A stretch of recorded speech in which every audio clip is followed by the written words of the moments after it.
You have called Israel a client state of the United States. What does that mean? Basically, it does what the United States wants it to do. It suspends its atrocities in Gaza because it may hurt Obama's coronation.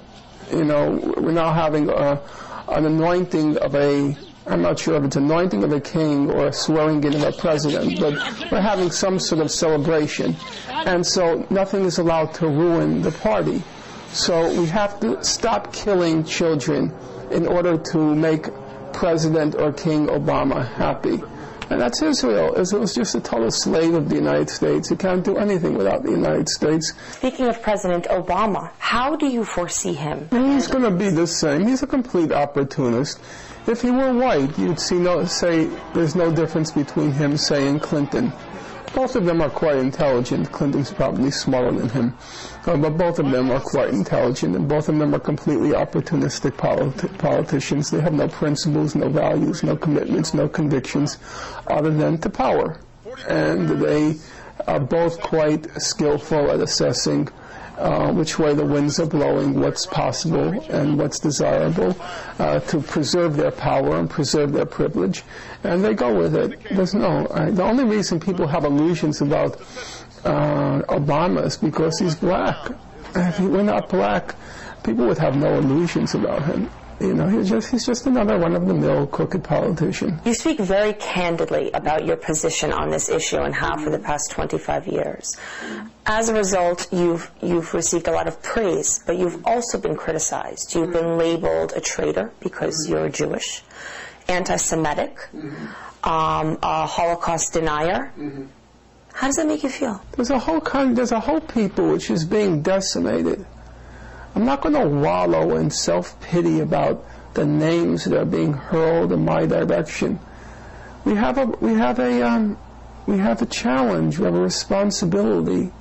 It's not the time to squander on whether or not I feel good or bad. Thank goodness I feel I'm still alive. What about the 400 children who were killed, many of them incinerated by white phosphorus? They don't feel anymore. They're gone. Their lives were snuffed out. Snuffed out for what?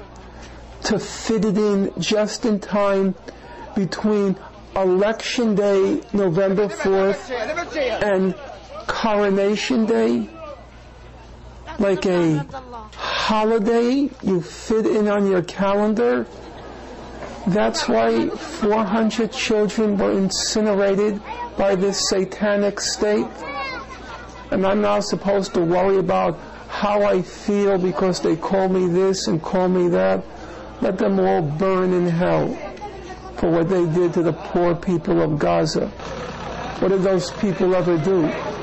80% of them are refugees and the children of refugees who were expelled from Israel in 1948. That's how they ended up in Gaza. I don't care what they call me, because I know what the whole world calls them. There are a lot of cowards who are afraid to say it out loud. But we know what the world is thinking. The world is thinking exactly what I'm saying and 1,000 times worse about what was just done to those people. Thank you. Thank you. That's all the time we have for now. I really appreciate your time. You're welcome.